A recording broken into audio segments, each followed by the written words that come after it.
नमस्कार दोस्तों, मैं हूं नवीन पाटीदार और आप देख रहे हैं वॉइस ऑफ एमपी। स्वास्थ्य सेवाओं में अब नीमच प्राइवेट सेक्टर में आगे बढ़ता हुआ दिख रहा है। जिस तरीके से पहले यहाँ के मरीजों को बाहर जाना पड़ता था, लंबा खर्च उनको लगता था, जो समय रहता था उसे लेकर उनको भारी परेशानी आती थी आने जाने में। ऐसे में बात किया है तो इस वक्त हम नीमच के प्रसिद्ध हड्डी रोग विशेषज्ञ हॉस्पिटल डॉक्टर पवन जी ओझा के यहाँ पर खड़े हैं। उन्होंने भी जो है नीमच की जनता को एक बड़ी सौगात दी है, उनसे भी बात करेंगे। लेकिन तस्वीरें दिखा सकता हूँ किस तरीके से जो है एक नीमच को बड़ी सौगात मिली। हॉस्पिटल आप देख पा रहे हैं जो होना चाहिए यहाँ पर, जिस तरह के साधन संसाधन होने चाहिए वो सारे तमाम साधन संसाधन इस हॉस्पिटल में है। साथ ही अगर हम डॉक्टर साहब से बात करेंगे, उनके पास चलेंगे किस तरीके से नीमच शहर की जनता को जो है एक सौगात दी। डॉक्टर साहब, अगर सबसे पहले बात की जाए तो आपका नाम भी एक बड़ा माना जाता है। हॉस्पिटल का नाम आपने ओम क्यों रखा, क्या इसके पीछे लॉजिक क्या है? देखिए, एक तो भगवान का जो नाम लेते हैं हम, शुरुआत करते हैं ओम से करते हैं, तो एक अच्छी शुरुआत है, इसलिए ओम जो है मेरे दिमाग में था ही कि ओम हॉस्पिटल रहे तो अच्छा लगेगा।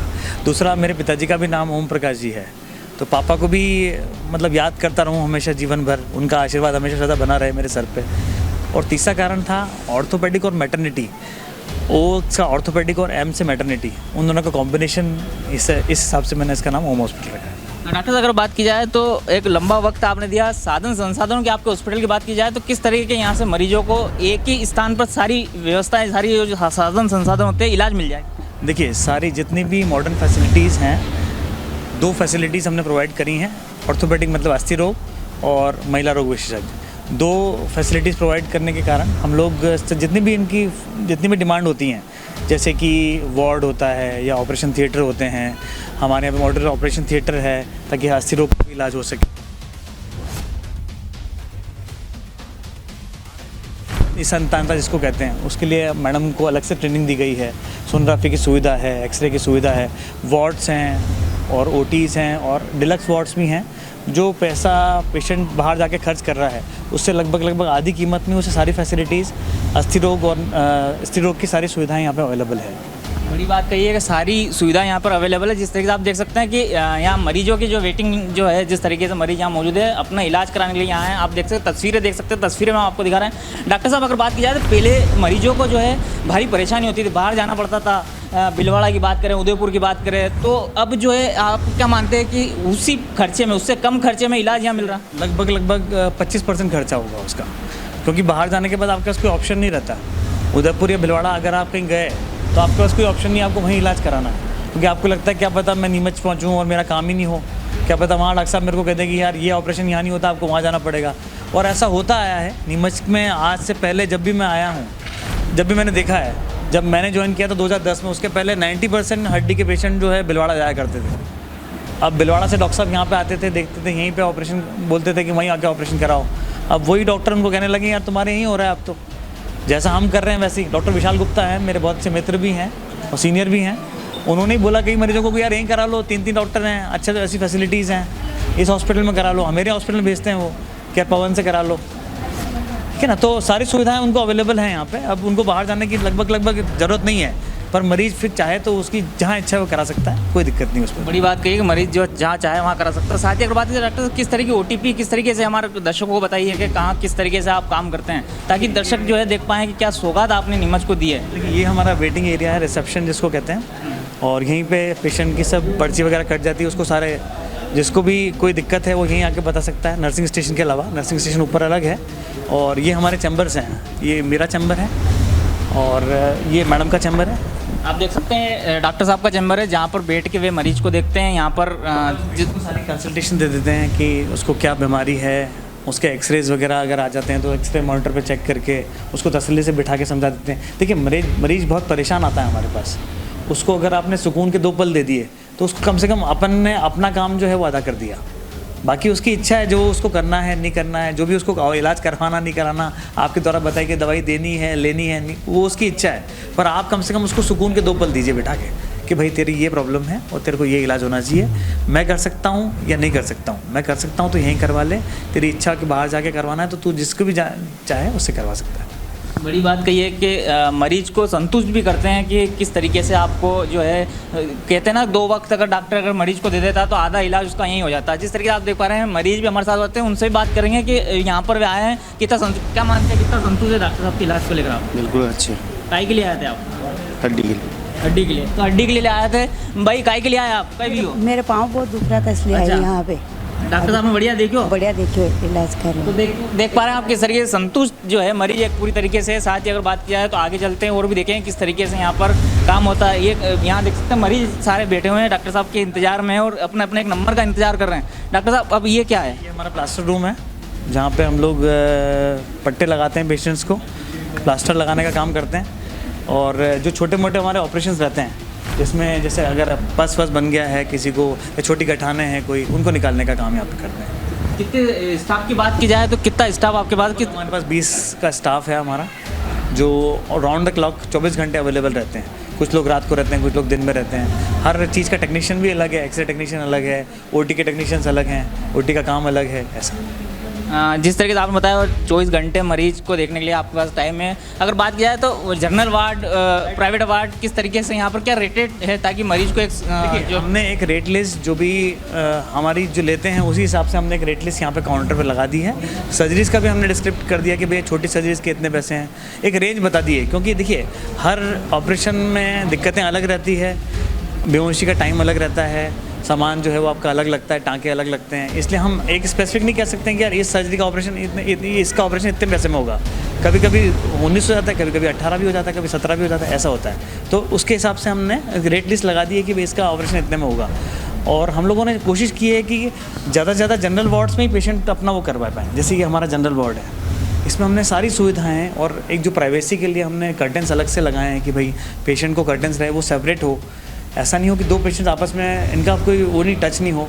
अच्छा, उसको ऐसा भी नहीं लगे घुटन नहीं, इसलिए हमने पर्दों का इस्तेमाल किया। नहीं तो हम एल्यूमिनियम सेक्शन लगाते, पर वो पर्दों से क्या है कि आदमी को खुलापन भी लगता है और उसको घुटन भी महसूस नहीं होती और प्राइवेसी भी मेंटेन रह जाती है उसकी। तो देख सकते हैं ये प्राइवेट वार्ड था और जिस तरीके डॉक्टर साहब ने बताया कि यहाँ पर जो है मरीजों के लिए सारी व्यवस्थाएं, तमाम व्यवस्थाएं की गई किस तरीके से उसको यहाँ आए तो उसको घर जैसा लगे, ना कि ऐसा लगे कि कहीं हॉस्पिटल में। डॉक्टर साहब और क्या आपके पास व्यवस्था? एक्सरे हमारा मॉडर्न एक्सरे है। ये 300 mA की मशीन है, मतलब जो स्पाइन के सबसे बड़े से बड़ा एक्सरे जो है, जो उदयपुर या कहीं पे भी अपन एक्सरे कराते हैं वैसी की वैसी मशीन है ये। और इसको मतलब मेंटेन करने के लिए हमने सब कुछ 4 साल सब कुछ मॉनिटरिंग जो है वो डिजिटल एक्सरे सारा सिस्टम रखा हुआ है। तो इसमें कोई अपन ने वो नहीं रखा कि नहीं यार ये नहीं रखना है, वो नहीं, कोई धोने वोने वाले एक्सरे ऐसा कुछ भी नहीं है। मरीज़ को 2 मिनट के अंदर वापस एक्सरे मिल जाता है। और कभी कभी जैसे इमरजेंसी रहती है तो हम इसी कंसोल पे आके देख लेते हैं मरीज़ का, जैसे बड़ा छोटा करना हो एक्सरे कि छोटा फ्रैक्चर है, आपको पता नहीं चल रहा हो कि क्या है, तो हर एंगल से लेके और 3-3 4-4 बार एक्सरे लेके देख सकते हैं अपन इससे। तो टाइम भी वेस्ट नहीं होता और अपना डायग्नोसिस भी क्लियर हो जाता है। बड़ी बात तो ये है कि जो बड़े शहरों में जो साधन संसाधन होते हैं जहाँ पर मरीज इलाज कराने के लिए जाता है, वही साधन संसाधनों के साथ नीमच में इलाज हो रहा है। जिस तरीके से डॉक्टर साहब पवन ओझा जी ने हमें बताया किस तरीके से जो मशीन है उनके पास अवेलेबल है जो बड़े शहरों में होती है। डॉक्टर साहब बस अब यहाँ तक ही है कि और भी कोई नहीं? हाँ, अंदर ऑपरेशन थिएटर और डिलीवरी रूम है। महिलाओं का जो ऑपरेशन थिएटर वो ये है और डिलीवरी रूम यहीं पे सामने बना हुआ है, क्योंकि डिलीवरी से अगर परेशानी हो जाए तो तुरंत हमको ऑपरेशन थिएटर में ले जाना पड़ता है। तो बीच का कोई गैप नहीं है, यहीं से इसी रूम से इस रूम में जाना है आपको। मतलब मुश्किल से आधे मिनट में आप शिफ्ट हो जाओगे।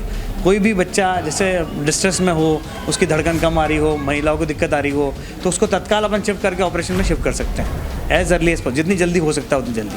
डॉक्टर साहब अगर आपके सफ़र की बात की जाए कि आपने कहाँ किस तरीके से सेवाएं दी और कैसे सफ़र शुरू किया, तो क्या माने कहाँ से शुरुआत हुई? देखिए, मेरा शुरुआत हुई थी जब मैंने 12th पास किया। उसके बाद मैंने ऑल इंडिया PMT में सिलेक्शन हुआ मेरा। फिर मैंने गवर्नमेंट मेडिकल कॉलेज सूरत, जो हमारा सिविल हॉस्पिटल सूरत और गवर्नमेंट मेडिकल कॉलेज सूरत, वहाँ से मैंने MBBS किया। और उसके बाद मैंने भोपाल वापस मध्य प्रदेश की प्री-PG फाइट करके और भोपाल से मैंने पोस्ट ग्रेजुएशन किया ऑर्थोपेडिक्स में। उसके बाद मैं दिल्ली रहा 4 साल और 2010 में मेरा 1998 का जो सफ़र था 2010 में ख़त्म हुआ। उसके बाद मैंने Mewar orthopaedic hospital Udaipur join किया। 2 साल में मेवाड़ ऑर्थोपेडिक उदयपुर में रहा। उनकी ब्रांचेस में भी मैं मैनेज करता था, वहाँ पे भी सर्जरी करने जाया करता था, मुड़ासा वगैरह सब जगह ऑपरेट करता था। उसके अलावा फिर मैंने 2011 में नीमच मेवाड़ शुरू किया। मैं ही वो बंदा था जिसने नीमच मेवाड़ का स्टार्टिंग इनॉग्रल स्टोन रखा था। और 4 साल मेवाड़ में करने के बाद हमने फिर मैंने अपना जो पार्ट है वो चौधरी नर्सिंग होम शिफ्ट कर दिया था। ऑर्थोपेडिक डिपार्टमेंट खोला चौधरी नर्सिंग होम में मैंने, और ऑर्थोपेडिक डिपार्टमेंट चलाया 6 साल तक, 7 साल तक, 2021 तक। और अब 2021 मतलब स्टार्ट में हम लोग यहाँ शिफ्ट कर गए। डॉक्टर साहब इतना लंबा वक्त आपने दिया, कभी मन में आया कि बहुत जल्दी हॉस्पिटल खोला जाए, और अब जब आप खोला तो कितना संतुष्ट आप और किस तरह के मन में खुशी है, परिवार पापा? बिल्कुल बिल्कुल, ये बहुत इंपॉर्टेंट क्वेश्चन है। एक तो मैंने समय लिया, थोड़ा ज़्यादा समय लिया जो अमूमन लोग लेते हैं उससे ज़्यादा, क्योंकि मेरा पर्पज़ ये था कि जब अपन कुछ बनाएं तो वो इतना परफेक्ट हो कि उसमें कोई कुछ खामी नहीं रहे। जैसा ना ताजमहल को बनने में भी बहुत समय लगा था, तो इसलिए मेरे सपनों का जो ताजमहल है ये, उसको बनने में भी मैंने बहुत समय लगाया कि भाई तसल्ली से सारी सुविधाएं उपलब्ध होना बहुत ज़रूरी है। पेशेंट को कभी ये दिक्कत नहीं आई कि यार मेरे को, जैसे मैंने ऑक्सीजन सप्लाई रख रखा है, मैंने कोरोना देखने के बाद मेरे दिमाग में आया कि यार कभी ऐसा नहीं हो कि ऐसी कोई त्रासदी और आ जाए, तो मैंने हर बेड पे, जो मेरे सब बेड्स हैं सब पे ऑक्सीजन सप्लाई रख रखी है। बाहर एक सेंट्रल ऑक्सीजन सप्लाई करवाई है कि भाई ऐसा नहीं हो जाए कि किसी पेशेंट को ऑक्सीजन की कमी हो जाए या उसकी कमी से अपने मतलब 2 सेकंड का भी समय नहीं लगे, ये है, और यहाँ से खींच के अपने ऑक्सीजन लगा दी तत्काल। जैसी पेशेंट आया उसको ऑक्सीजन तत्काल मिल जानी चाहिए। इस सारी सुविधाओं का ध्यान रखा मैंने, मतलब तो हर अपने अनुभव से सीखता सीखता मैंने टाइम लगा के इसलिए बनाया है। बड़ी बात ये है कि डॉक्टर साहब के सपने का ये महल है, ताजमहल है, जिस तरीके से उन्होंने बात कही है। ये देख सकते हैं, ये डिलीवरी रूम है जहाँ पर महिलाओं के लिए डिलीवरी से जुड़ी यहाँ पर जो है तमाम व्यवस्थाएं की गई है। साथ ही देख सकते हैं हम पूरा हॉस्पिटल आपको दिखा रहे हैं किस तरीके से व्यवस्थाएं, किस तरह के साधन संसाधन है और किस तरीके से काम होता है। रूम है, और यहाँ पे भी अपन ने मतलब ऐसा नहीं रखा है इसको एसी से इक्विप करा है, ताकि महिलाओं को अगर टाइम लगता है जैसे डिलीवरी में 1 घंटा 2 घंटा 4 घंटा 6 घंटा, तो ऐसा नहीं कि उनको कष्ट, गर्मी में वो सोती रहे आराम से पंखे, गर्मी सर्दी सब आने वाला है हमारे साथ। तो और सारा जो सामान रख रखा है हमने सारा, जैसे ये बच्चों के लिए जैसे पैदा हो तो वैसे उसमें वेट हो जाए उसको गर्माहट के लिए वो वार्मर रखा हुआ है, एल्यूमिनियम सेक्शन रखा, मतलब ऑक्सीजन कंसंट्रेटर रखा हुआ है। किसी भी चीज़ की कोई कमी नहीं रख रखी है अपन ने, ताकि एक अच्छे से आपका मरीजों को सारी सुविधा मिल जाए। बेसिकली बड़ी बात तो ये है मरीजों को सारी सुविधा मिल जाए, और ओम हॉस्पिटल में ये सुविधाएं जो आप देख पा रहे हैं कितनी बड़ी सुविधाएं जो बड़े शहरों में होती, बड़े हॉस्पिटलों में होती, वो इस नीमच शहर में मिली है। जिस तरीके से आप देख सकते हैं, अब ये भी एक जो है ऑपरेशन थिएटर है जहाँ पर ऑपरेशन किया जाता है। ये किस तरीके से डॉक्टर साहब इसमें क्या काम? देखिए, इसमें एक्चुअली एनेस्थीसिया का जो पूरा पार्ट होता है या पेशेंट की हल पल की जो जानकारी होती है उसके लिए मॉनिटर लगाते हैं, लाइट्स वगैरह यूज़ करते हैं, टेबल आपकी होती है कि ओटी टेबल पे। अच्छा, यहाँ पे हम लोग किसी को अलाउ नहीं करते, जैसे आपने देखा होगा एक गेट वो था और एक गेट ये है।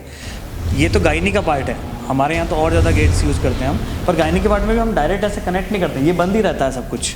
पेशेंट का स्ट्रेचर भी यही रहता है, पेशेंट को अगर मॉनिटरिंग भी करना होता है तो हम यही रखते हैं उसको, ताकि अंदर बाहर का कुछ वो नहीं हो। कनेक्शन, हवा का कनेक्शन हमको रोकना होता है।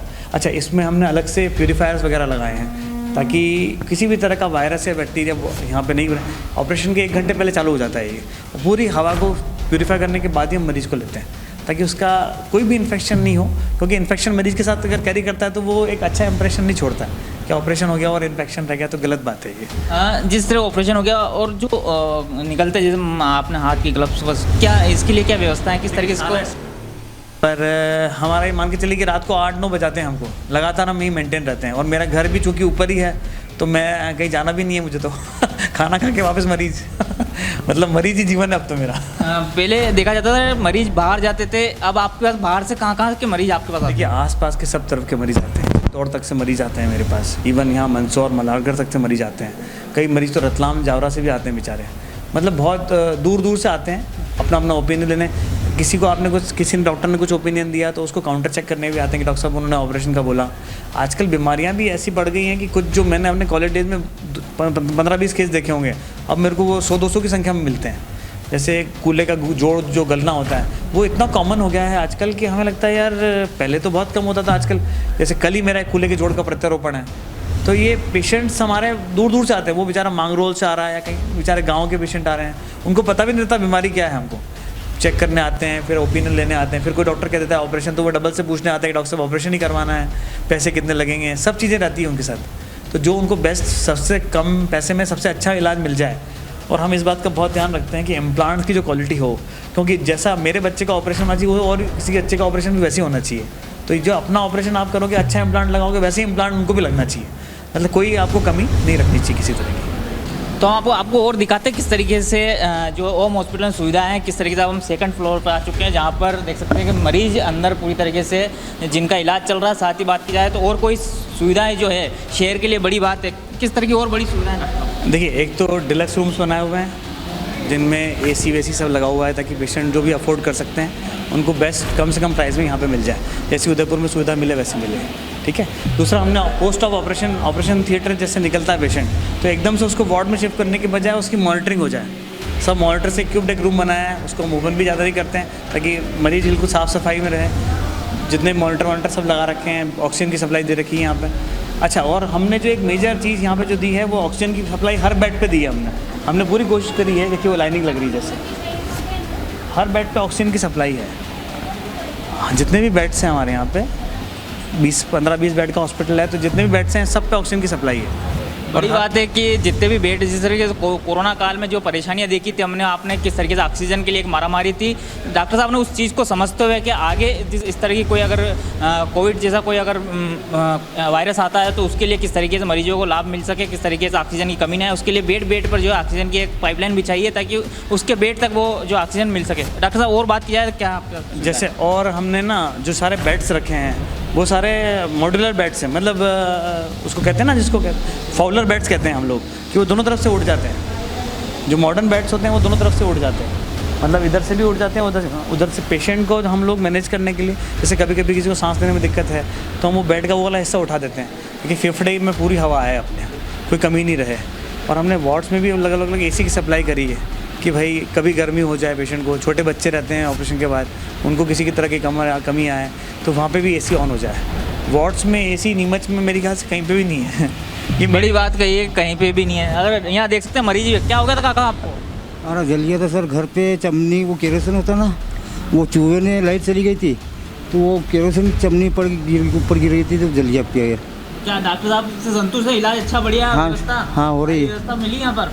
हाँ। तो देख सकते हैं कि मरीज भी संतुष्ट है डॉक्टर साहब की सेवाओं को लेकर, व्यवस्थाओं को लेकर। तरीके से ये हमारा मॉड्यूलर ऑपरेशन थिएटर है। जैसे हम लोग सारे शूज़ वगैरह यहीं स्टॉप कर देते हैं, इसके बाद से हमारा प्योरिटी वाला एरिया शुरू हो जाता है। सारी ये हमारा चेंजिंग रूम आ जाता है। यहाँ पे हम लोग अपना पूरा चेंज करके, स्क्रब करके, हाथ पाँव स्पिरिट से सब साफ़ करके उसके बाद ही हम अंदर प्रवेश करते हैं।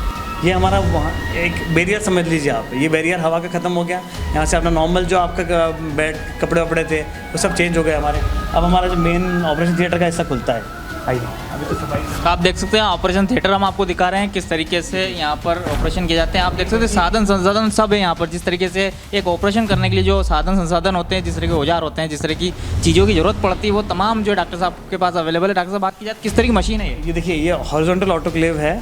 ये आपको सबसे प्यूरिफाइड फॉर्म ऑफ, जैसे आपके इंस्ट्रूमेंट सब जो उबालने का एक काम होता है, इंस्ट्रूमेंट उबालने के बाद सबसे अच्छा अलग से एक मॉनिटरिंग लगी हुई है यहाँ पे कि आपका इंस्ट्रूमेंट कितना उबला, क्या उबला आपने, कितने, सब कुछ यहाँ पे लिखा हुआ रहता है हमारा, कि आपका पूरा यहाँ पे एक चार्ट बन के आता है। हर बार जब भी आप एक इंस्ट्रूमेंट को उबालते हैं तो एक चार्ट बन के आता है कि भाई इतनी साइकिल हुई उसकी और इतना प्यूरिफाइड फॉर्म है, इसमें बिल्कुल बैक्टीरिया है नहीं है, बिल्कुल सबको क्लियर मेंशन करके आता है आपको। और इन चीज़ों पर अपन ज़्यादा भरोसा कर सकते हैं। स्पेशल अलग से रूम बनाते हैं। अच्छा, ये नॉन स्टाइल एरिया है हमारा। यहाँ से मतलब हम लोग सामान बाहर से लाते हैं, गंदा जो सामान है इसके अंदर डालते हैं, उधर से सामान निकालते हैं। इस पूरे एरिया में हम लोग अवॉइड करते हैं आना कि भाई ये इसमें टच सबसे कम काम टच का होना चाहिए। जैसे हमने यहाँ पे इसको खोला, इसमें से सामान बाहर निकला और उस खिड़की के रास्ते सामान अंदर ओटी ऑपरेशन थिएटर में चला जाता है। और ये अलग से स्क्रब एरिया है हमारा, इसको आपको हाथ नहीं लगाना होता, आप पैर से इसको ऑन कर सकते हैं।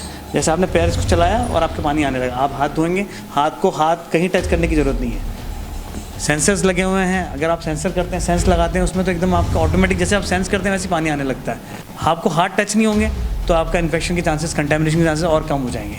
बड़ी बात कही है, देख सकते हैं आप कि किस तरीके से यहाँ पर जो सुविधा होनी चाहिए वो सुविधा, साथ ही बात देखते हैं किस तरीके से यहाँ सफाई चल रही, किस तरह की मशीनों का उपयोग किया गया कि मरीज को इन्फेक्शन ना फैले। साथ ही अगर बात की जाए तो ये अब हम ऑपरेशन रूम में आ चुके हैं जहाँ पर ऑपरेशन होता है। हमारा मॉड्यूलर ऑपरेशन थिएटर है।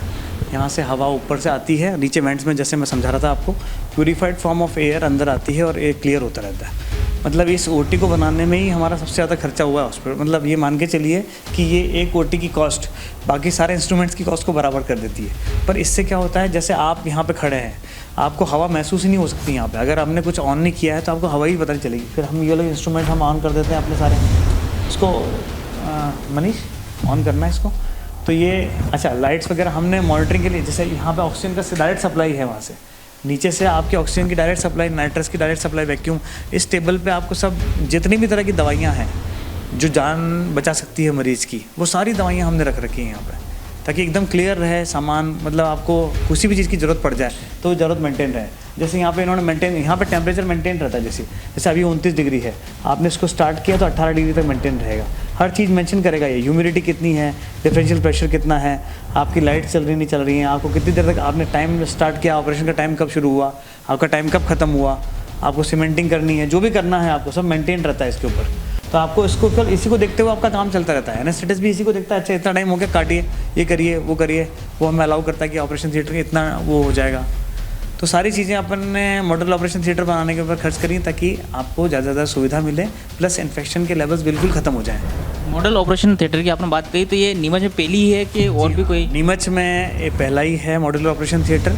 और यहाँ पे बाकी जो ऑपरेशन थिएटर्स हैं, देखिए ऑर्थोपेडिक का काम तो बहुत लेट शुरू हुआ है यहाँ पे 2011-12 से, जब से मैं देख रहा हूँ। जो हाई एंड सर्जरीज़ हैं, देखिए छोटी सर्जरीज़, वायर डालना वगैरह ये तो पहले से होता है, और जो हाई एंड सर्जरीज़ हैं वो 2011 के बाद शुरू हुई। जैसे मैं अब रिप्लेसमेंट करता हूँ यहाँ पे, परसों मैंने एक किया था, कल मैं एक और करने वाला हूँ। कूल्हे का और घुटने का जो जोड़ प्रत्यारोपण है वो बहुत ज़रूरी है। अभी तक हम लोग वेट कर रहे थे कि भाई करना है नहीं करना है, क्योंकि ऐसी सुविधाओं के बाद ही आप ऐसा कुछ कर सकते हैं। अगर आपको लगे कि यार इन्फेक्शन होने के चांसेस हैं, तो जोड़ चेंज होने के बाद इन्फेक्शन होना मतलब मरीज के लिए लगभग ऐसा होगा कि जोड़ खराब हो गया आपका हमेशा के लिए, उसका मतलब ही ख़त्म हो जाता है। तो इसलिए हम लोगों ने स्पेशल ध्यान रखा कि पहले ऑपरेशन थिएटर बने, उसके बाद ही हम लोग जोड़ प्रत्यारोपण करने लगे। पर इसको सबको देख के मरीज़ को कॉन्फिडेंस भी आता है कि भाई जोड़ प्रत्यारोपण की इतनी अच्छी सुविधा है। इससे अच्छी सुविधा तो आपको उदयपुर में भी नहीं मिल रही है, उदयपुर में सेम मिल रही है। अच्छा, पैसे का जो वो है उस कॉस्ट वो वहाँ पे कम से कम 1.5-2 लाख में होता है, अपने यहाँ 1 लाख से कम में हो जाता है। तो पेशेंट के मेजर जो टाइम और पैसा बचता है वो बहुत इंपॉर्टेंट है। तो बड़ी बात कही है आपको, हमने सुविधाएं बताई किस तरीके से डॉक्टर साहब के बाद क्या क्या सुविधाएं है। खास करके बात की जाए इस ऑपरेशन थिएटर की बात किया है तो ये नीमच में पहला है जो ओम हॉस्पिटल डॉक्टर साहब पवन ओझा जी ने नीमच के जो जनता उसको दी, सौगात दी है। साथ ही अगर बात किया है मशीनों के और साधन संसाधनों पूरी तरीके से यहाँ पर लेस हॉस्पिटल जो हाईटेक साधन संसाधन होते हैं ऑपरेशन करने के लिए। साथ ही अगर बात की जाए तो किस तरीके से यहाँ पर वे काम कर रहे हैं और क्या क्या चीज़ें उन्होंने तमाम अपनी बात रखी। ये था अब तक का अपडेट। इस तरह का अपडेट के लिए बने रहे हमारे साथ। जय हिंद, जय भारत।